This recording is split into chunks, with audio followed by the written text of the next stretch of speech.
जम्मू काश्मीरमधील अतिरेकी हल्ल्याचा शिवसेना उद्धव बाळासाहेब ठाकरेतर्फे परभणीत आज जिल्हाधिकारी यांना निवेदन देऊन निषेध करण्यात आला। हा हल्ला म्हणजे केंद्र सरकारच्या गुप्तचर यंत्रणेचे हे फार मोठे अपयश आहे।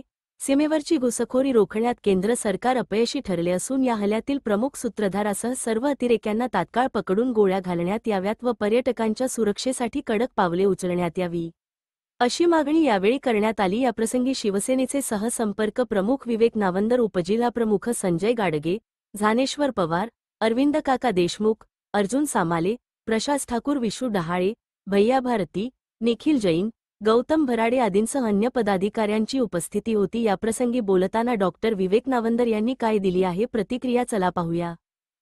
येथे अत्यंत निंदनीय असा मानवतेला काळीमा फासणारा आतंकवादी हल्ला झाला।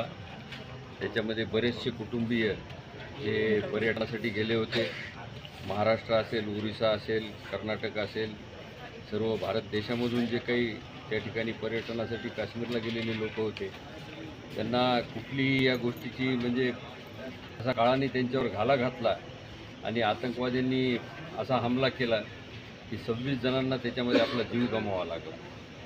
सुरक्षा कर्मचारी त्या ठिकाणी कुणीही नव्हते। प्रत्यक्षदर्शी लोकांचे इंटरव्ह्यू आम्ही कालपासून टीव्हीवर बघत आहोत। 2-2 हजार 3-3 हजार पर्यटक त्या ठिकाणी येत आहेत। हा भाग हा नेहमीच चंदननगर आणि हा भाग हा संवेदनशील भाग म्हणून बघितला जातो आणि त्या भागामध्ये सुद्धा जर एवढी माणसं त्या ठिकाणी असताना सुरक्षेचा कर्मचारी नव्हता आणि असा दुर्दैवी काळाचा घाला ह्या सर्व कुटुंबियावर गेला, ही अत्यंत निंदनीय घटना आहे। ह्याचा आम्ही तीव्र शब्दात निषेध व्यक्त करतो। त्याच्या पुढेशी जाऊन पूर्ण ह्याची माहिती घेणे, कोणाचे त्याच्यामध्ये हात आहे, जरी ज्या काल टेररिस्ट रेजिस्टन्स फ्रंट TRFनी त्याचा एक आपल्या मान्यता दिली आहे, त्या म्हणजे आतंकवादी संघटनेने त्याची जबाबदारी घेतलेली आहे, तरीसुद्धा आणखी खोलवर जाऊन ह्याची माहिती घेणे आणि जे आतंकवादी आहेत जेणेकरून भविष्यामध्ये अशा प्रकारच्या गोष्टी पुन्हा घडू नयेत।